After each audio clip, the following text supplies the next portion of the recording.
Well, it is good to be back with you for another day as we are continuing on in our Bible study that's looking at the Enneagram. All of this brought to you courtesy of Christ Table. Would love for you to find out more about Christ Table. Super simple. All you need to do is go to that URL right there, www.christtable.today. Sign up for the email list there. Got an email that's going out this week that's giving all of the information that I'm giving here, and a lot more. And would appreciate if you would consider donating to this ministry regularly. And we send a lot of resources for free through the mail to those who donate regularly. So consider doing that. Either way, though, grateful that you're a part of this Bible study. To find out more about it, all you need to do is visit that website right there, go.christtable.today/BU. You will find a free Enneagram personality test there to find out which of the 9 personalities we're talking about best describe you. You also can download a PDF of all of the weekly studies and the Bible passages and 36 characters where we're discussing each and every day of each and every week. And so we'd love for you to go ahead and do that. And you can also get a link to the book that is the foundation for all of this, Ian Crone's work on the Enneagram, called The Road Back to You. One more thing that I want to tell you about: tomorrow night, 8 o'clock p.m. Eastern Time, we will actually be discussing that book. And I think I have, I'll get a copy of it right here, The Road Back to You. In fact, I'm in the middle of reading chapter 5, which is the chapter that discusses this personality type we're discussing today, type 1, the perfectionist or the reformer. All you got to do is go to go.christtable.today/discuss at 8 p.m. Eastern, and a group of us will be there and would love for you to join us in the conversation about these Bible characters we're talking about, as well as the type 1 perfectionist personality. Well, let's dig in.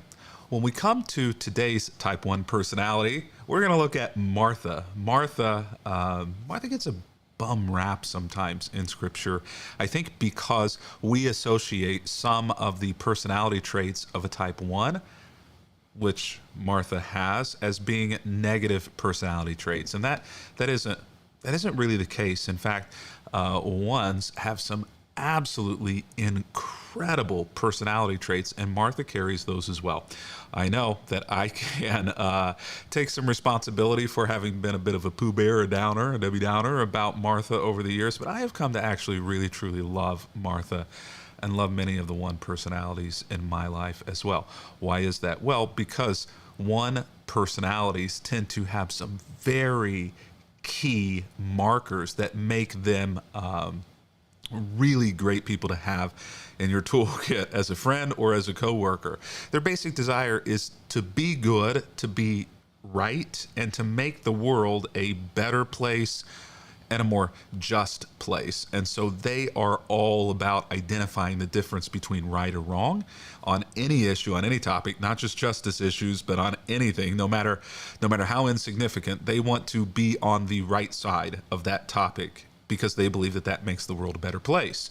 But that also causes there to be a great deal of criticism within them of other people and of themselves, because their greatest fear is being wrong or being defective. Because if they find out that they are wrong or have been wrong on things, then they're defective, and they want to avoid that. And so they can be very, very critical, and sometimes maybe even very hypocritical, and very unwilling to admit maybe when they've been wrong, which stokes that anger within themselves whenever they're wrong, or whenever somebody perceives them as being wrong, challenges them. You're gonna get that fire welling up within, and also anger at other people who just don't see things the way the 1 personality type does. You might be, and that says a 9, but it should say a 1 there. You might be a 1 personality type if you are principled, if you're self-controlled, if you're organized. These are very organized people. If you're reliable, driven, if you're a rule follower, that one makes sense, right? If you're objective, if you're resentful, you might be a 1. If you're fair, and if you're conscientious. Those are some markers to know whether or not you are a 1 or know somebody who is a 1. Today we're going to talk a little bit more about Martha. And Martha, she's a very stressed individual. Ones can have a tendency to carry around a lot of stress. but they don't have to. Now, when they are under stress, a one personality oftentimes becomes resentful of other people having fun or experiencing joy, or doing something that just seems outside boundaries of what should be done. Another passage that involves Martha that we're not talking about today is the one where she kind of rebukes her sister Mary for sitting and listening to Jesus' teaching rather than being in the kitchen preparing for the meal, which Martha saw as being the right thing for her sister to do.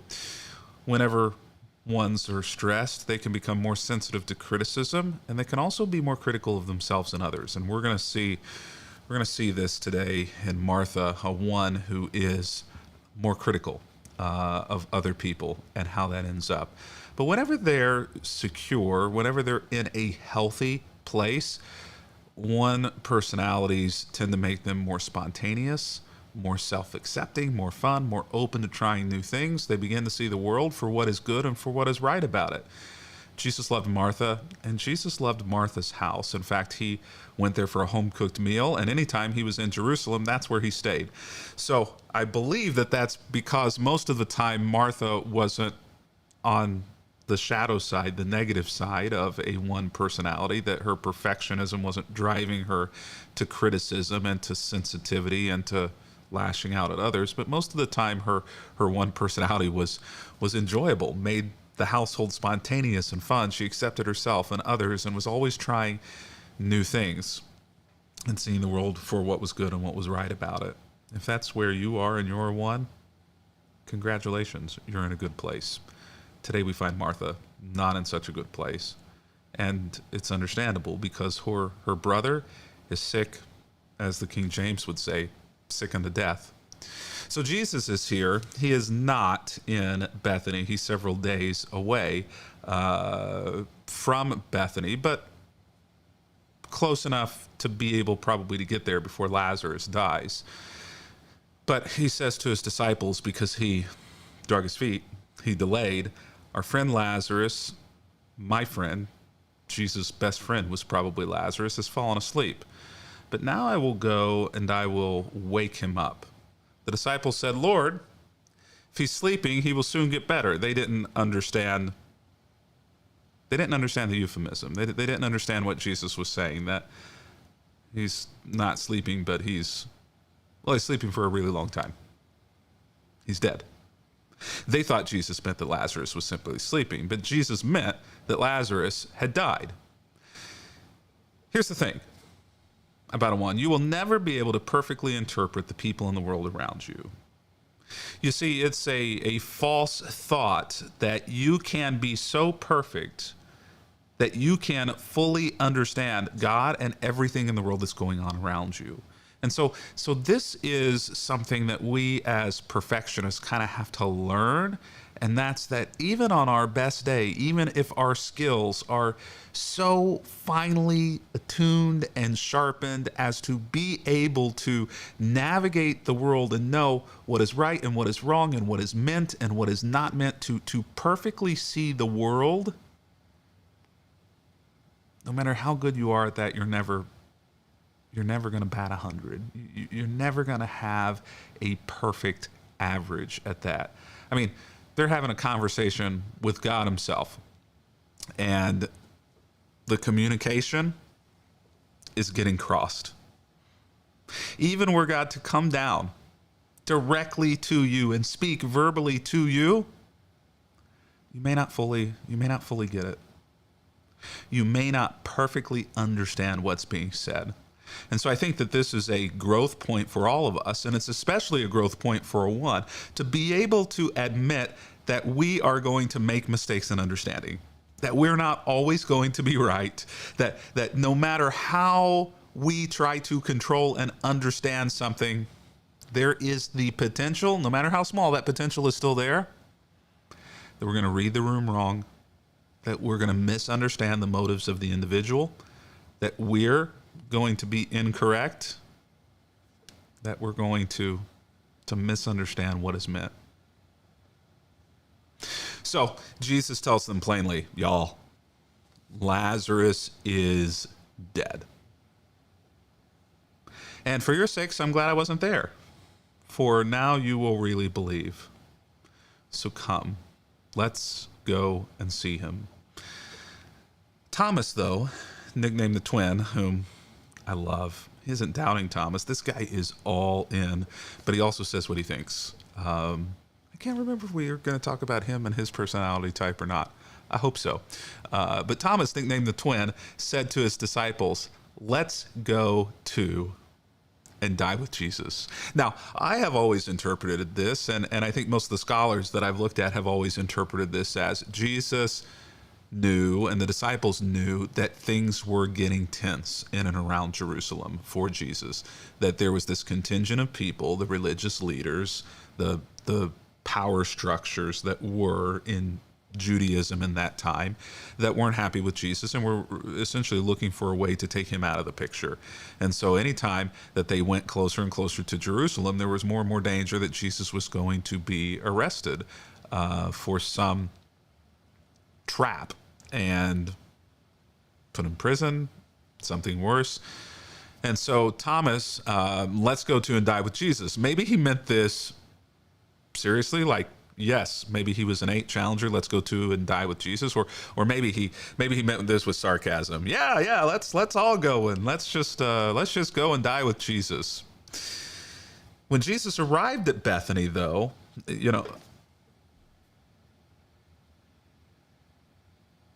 that's what I thought.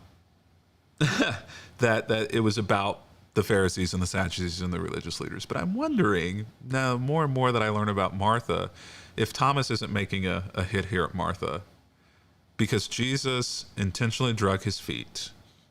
Lazarus died. Jesus was not there. Martha knows that Jesus could have healed Lazarus. She's not going to be happy. And they all know Martha. They've stayed in Martha's house. They know how intense Martha is, especially when it comes to things in the neighborhood of right and wrong. And Jesus has not, Martha's going to, from her perception, Jesus has not been perfect here in this scenario. So I wonder if Thomas says, let's go to and die with Jesus, is Thomas saying, yeah, Martha's going to kill Jesus. He's drug his feet too long. Lazarus, her brother, has died. And she is going to epically destroy Jesus. So let's all go to and suffer Martha's wrath. When Jesus arrived at Bethany, he was told that Lazarus had already been in his grave for 4 days. Bethany was only a few miles down the road from Jerusalem, and many of the people had come to console Mary and Martha in their loss. Everybody else had made it there except for Jesus. Everybody else had made it there except for the one person who could do something about it, prevent him from dying, heal him, and everybody else had made it there to mourn him except for the person who was closest to the family, Jesus. Martha's got to be spitfire angry. But we're told that Jesus intentionally delayed. We're told that Jesus intentionally did not do the perfect thing here, at least the perfect thing in Martha's mind. In Martha's mind, the perfect thing was that the guy who could heal Jesus, who was Jesus' best friend, Lazarus, that guy would be there in need, especially be there whenever there was no legitimate reason for there to be delay. Jesus, I think we can say, does not act perfectly here. In Martha's eyes, certainly, and I might even say, in general, Jesus does not act perfectly here. Doing things perfectly is not always God's perfect plan. I want you to sit with that for just a moment, because that's one of those mind-blowing thoughts for me. And for a perfectionist, for a type 1, that's going to rock your world. That God does not always do things perfectly, intentionally. Which theologically we write off and say, well, then that means that God's perfect plan was that other thing. I know you gotta create a theology around that to make it acceptable that God doesn't do things perfectly. But at the end of the day, let's just be honest with ourselves. God doesn't do the perfect thing here. Doing things perfectly is not always God's perfect plan. And if Jesus follows that as God, type 1's perfection is not always God's plan. You always getting it right all of the time may not be God's plan. May not be God's best plan. Sit with that for a while. Put it in your pipe and smoke it. Am I allowed to say that? I did. Continuing on, when Martha gets word that Jesus is coming, she goes to meet him, and I bet you could feel the heat coming off of her. But Mary stayed in the house. Why did Mary stay in the house? Because she knew what was about to happen, and that is World War Martha.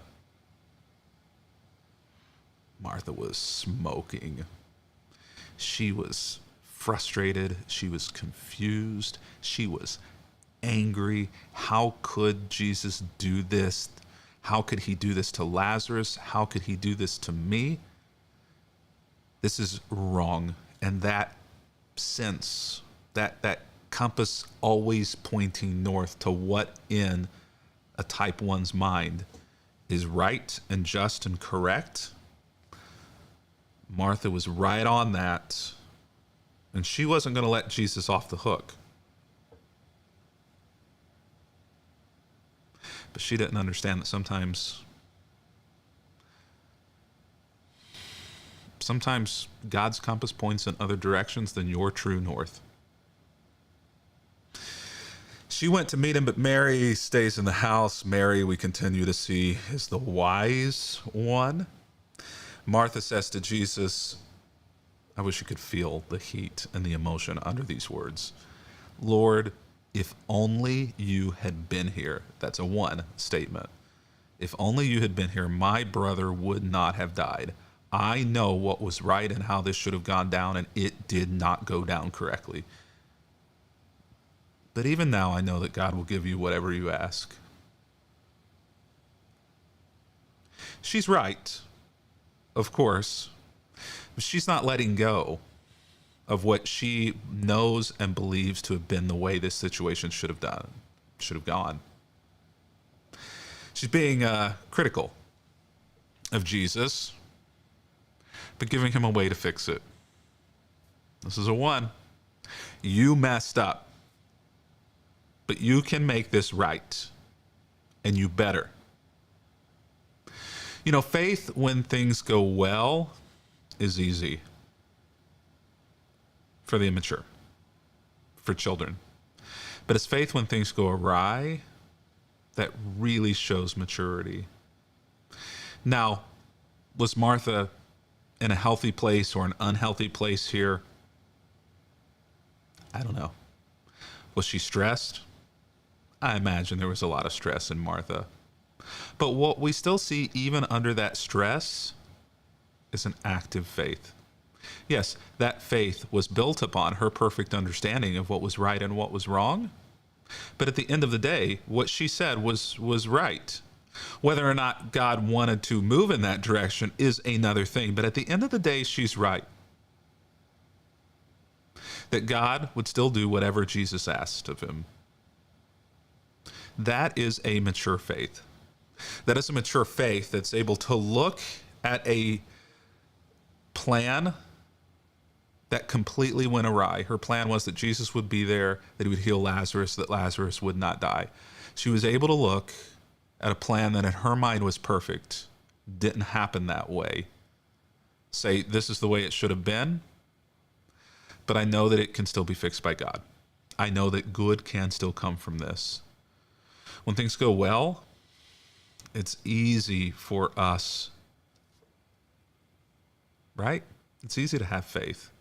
Whenever the plan goes perfectly, whenever your children grow up the way that you want them, whenever the job comes in the timetable that you want it in, whenever the raise happens in the manner and in the amount that you need in the moment, whenever the friends respond in the way that you want them to in the right time, whenever God moves and heals and leads, and is close in the ways that you believe is right, that kind of faith is easy.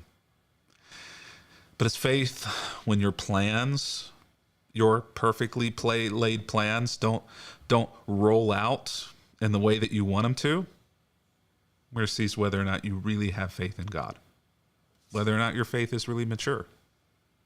And I tell you, it doesn't matter how long you've been a Christian. You can be a Christian for a few days, a follower of Christ, and have a mature faith in these moments. And I'm telling you from experience, from my own, that I can have been a Christian for decades, a follower of Christ, and still in moments have faith that's simply immature. And sometimes that mature and immature faith, they happen on the same day. So Martha gets word that Jesus is coming.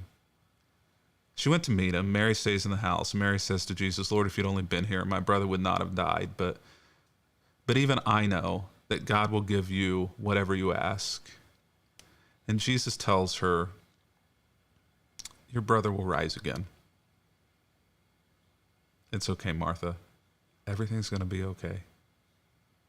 And it would have been, even if her brother hadn't risen from the dead. But she's going to receive the miracle that she wants, just not in the moment that she wanted it, not in the way she wanted it, having to bury your brother first. And your miracle, too, may come, but it may come through uncertainty. It may only come through uncertainty. Your miracle may only come through God taking a path that is imperfect.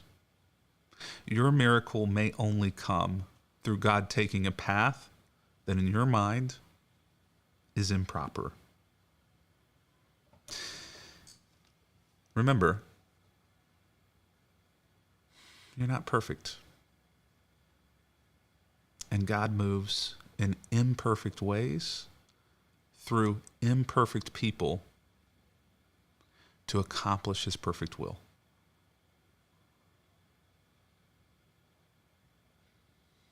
Don't be too big of a critic of God, of others, of yourself, or of the path that God may take.